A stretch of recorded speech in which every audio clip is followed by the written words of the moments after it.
Hey les bambins, j'espère que vous allez bien, en tout cas moi ça va nickel. On se retrouve aujourd'hui pour de nouvelles vidéos sur la Ligue des Nations avec la Ligue A et les groupes 1, 2, 3 et 4. Il y a 8 matchs que j'analyse dans cette vidéo qui sont les suivants. Croatie contre Écosse et Pologne contre Portugal dans le groupe 1. Dans le groupe 2, l'Israël contre la France, le match qui nous intéresse le plus. Et l'Italie contre la Belgique, l'un des gros classiques. Dans le groupe 3, la Bosnie-Herzégovine contre l'Allemagne et la Hongrie contre les Pays-Bas. Et dans le groupe 4, la Serbie contre la Suisse. Et le choc de ce groupe, l'Espagne contre le Danemark. N'hésitez pas à venir nous rejoindre sur le site VIP et les réseaux sociaux. Tout est à l'écran et en description. N'hésitez surtout pas à mettre vos pronostics, vos critiques positives ou négatives, votre petit pouce. Et n'oubliez pas de rejoindre la communauté qui est en train d'arriver tranquillement vers 18 400. Merci encore. Je vous rappelle que tous les matchs se dérouleront entre le 10 et le 12 octobre. Donc on attaque par le groupe 1 avec le premier match Croatie contre Écosse et bien entendu juste derrière la Pologne contre le Portugal. Et pour l'instant les positions sont les suivantes. Le Portugal a gagné ses 2 matchs à la maison. Ils sont avec 6 points premiers. Deuxième la Croatie et la Pologne avec 3 unités. Et dernière l'Écosse avec 2 matchs, 2 défaites. Donc le premier match qu'on analyse est la Croatie contre l'Écosse. Les Croates, depuis la Coupe du Monde, sont beaucoup moins bien. Ils avaient, rappelons-le, fini encore dans les 4 premiers. Ils ont depuis beaucoup plus de mal. Ils ont été éliminés en phase de groupe de l'Euro, perdant contre l'Espagne 3-0, même si ce n'est pas obligatoirement mérité, mais se faisant accrocher 2 fois contre l'Albanie et l'Italie, prenant un but d'ailleurs dans les arrêts de jeu, les Italiens se qualifiant grâce à ce partage de points. Depuis, les Croates ont fait 2 seuls matchs en Ligue des Nations, bien entendu, perdant 2-1 au Portugal. Et ils ont réussi à se rattraper avec une victoire courte 1-0 à la maison contre la Pologne. Les coéquipiers de Modric veulent continuer à être souverains à la maison et ils vont jouer contre des Écossais qui viennent de perdre leurs 3 derniers matchs après leur élimination en phase de groupe de l'Euro et leur défaite contre l'Allemagne et la Hongrie et leur match nul contre la Suisse. Ils ont depuis perdu leurs 2 matchs de qualification Ligue des Nations, perdant contre la Pologne à la maison 3-2 et perdant au Portugal alors qu'ils menaient au score, mais ils ont été renversés par les Portugais qui évoluaient à la maison.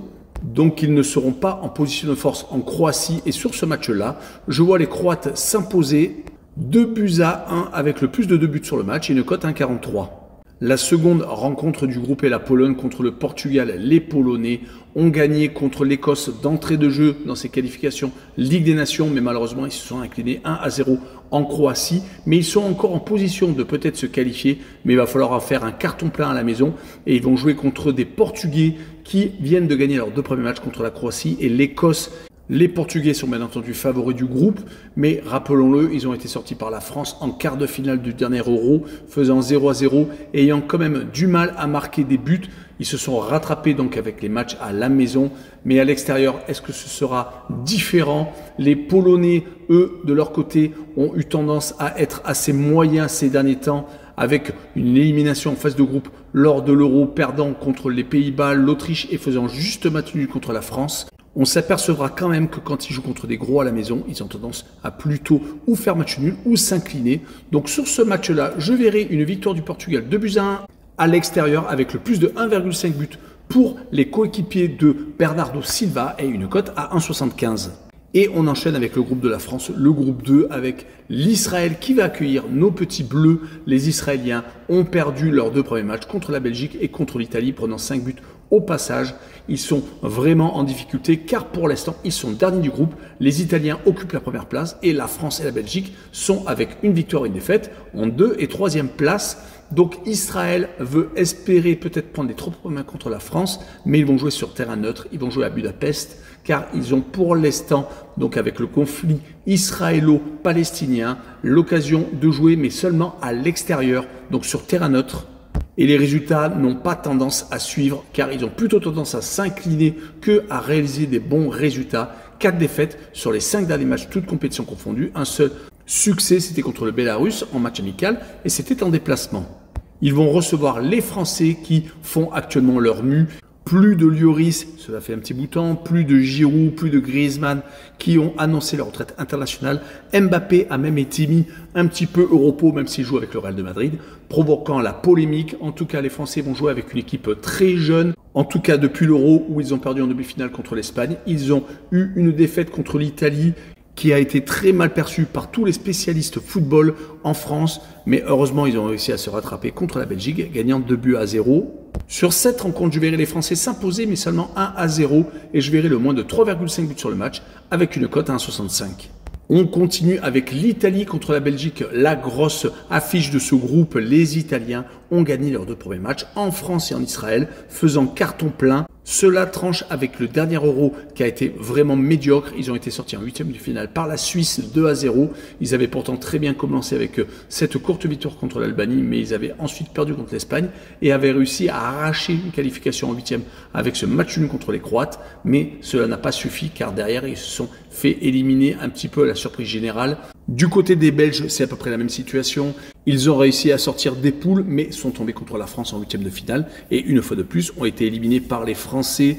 Ils ont depuis donc gagné contre l'Israël lors du premier match de Ligue des Nations. Et ils ont perdu assez lamentablement en France. Encore, les Français ont été les tombeurs donc des Belges. Mais il y avait des joueurs mis au repos comme Lukaku.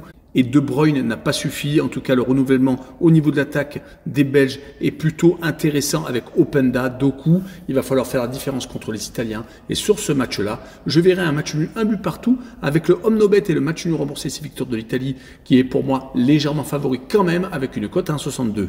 On enchaîne avec le groupe 3 où pour l'instant l'Allemagne est premier à égalité avec les Pays-Bas, 4 points tous les deux, ils n'ont pas encore perdu. La Bosnie est 3e avec un petit point à égalité avec la Hongrie qui est donc dernier avec -5 au goal average.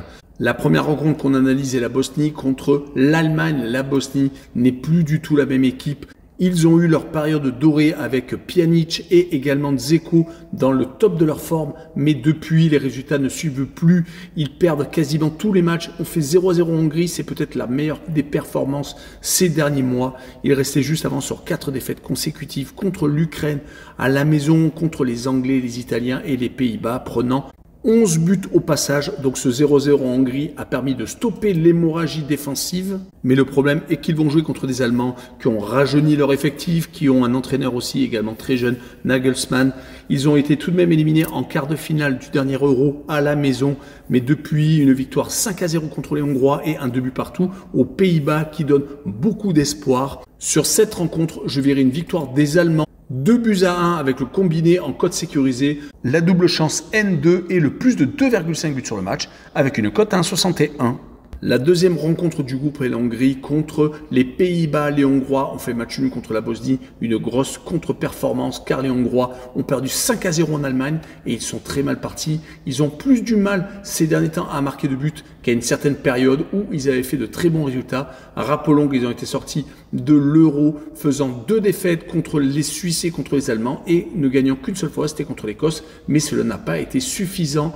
Ils vont en plus jouer contre des Pays-Bas qui font toujours partie des favoris de ce type de compétition. Ils sont avec une victoire contre la Bosnie, 5-2 et un match nul contre l'Allemagne en position de force. Ils sont à égalité d'ailleurs en tête avec les Allemands et ils espèrent prendre 3 points en déplacement. Rappelons qu'ils ont été sortis par l'Angleterre, loupant de très peu une finale qui leur tendait les bras à un moment donné de la rencontre car ils menaient 1-0 et ont pris un but à la 90e minute. Mais sur ce match, je vois les Pays-Bas s'imposer 2-0 à l'extérieur avec les Hollandais qui marquent le plus de 1,5 but sur le match et une cote à 1,66. Et on finira avec le groupe 4 et le Danemark, la Serbie, la Suisse et l'Espagne qui se disputent la place pour aller en demi-finale de Ligue des Nations. En tout cas pour l'instant, le Danemark est premier avec 2 matchs de victoire, l'Espagne est deuxième avec 4 points, la Serbie avec un petit point est troisième et dernier, la Suisse avec 2 matchs de défaite. D'où un affrontement très important entre la Serbie et la Suisse où les Suisses peuvent encore espérer peut-être remonter, mais il va absolument falloir s'imposer en Serbie. Rappelons que lors de la phase de groupe, lors de la dernière Coupe du Monde, les Suisses étaient imposés 3-2 d'ailleurs. Lors des 2 seules confrontations entre les 2 pays, à chaque fois la Suisse est imposée et à chaque fois avec un but d'écart. Et quand on regarde les 5 derniers matchs, toutes compétitions confondues de la Serbie, c'est peu reluisant avec 3 matchs nuls, dont 2 lors de la phase de groupe du dernier Euro, avec un match nul contre la Slovénie et un 0-0 contre le Danemark. Mais ils ont également perdu à 2 reprises contre les Anglais et contre les Danois encore. Ils ont enchaîné les contre-performances à la maison. Surtout qu'ils vont jouer contre une équipe de Suisse qui est un poil à gratter, qui a certes perdu ses 2 premiers matchs contre le Danemark et contre l'Espagne pendant 6 buts au passage tout de même. Mais rappelons que lors du dernier Euro, ils avaient été éliminés par les Anglais au penalty après avoir fait un but partout en quart de finale. Ils avaient sorti les Italiens et avaient même accroché les Allemands, pays organisateurs, étant à 2 doigts de gagner le dernier match de poule. Donc c'est une équipe qui est tout à fait capable d'accrocher n'importe qui à n'importe quel moment. Mais sur ce match-là, je vois un but partout entre les 2 formations avec le home no bet et le match nul remboursé. C'est victoire de la Serbie à la maison, une cote à 1,95.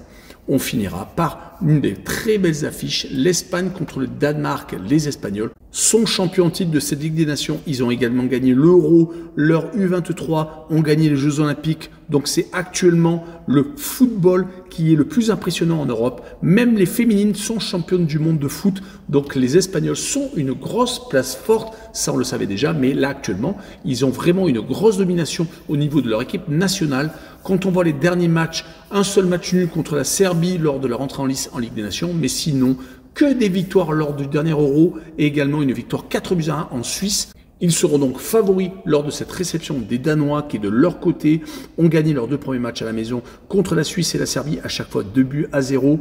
On rappellera que lors du dernier Euro, ils ont été sortis par le pays organisateur, les Allemands, perdant 2-0, après avoir fait une phase de groupe où ils avaient fait 3 matchs nuls. Mais les Danois sont donc une équipe très difficile à manier, on le sait. Pour moi, les Espagnols vont s'imposer 1-0. Et je verrai le moins de 3 buts sur la rencontre avec une cote à 1,62. Voilà, on en a fini avec cette vidéo. N'hésitez pas à venir nous rejoindre. Tchou les bambing!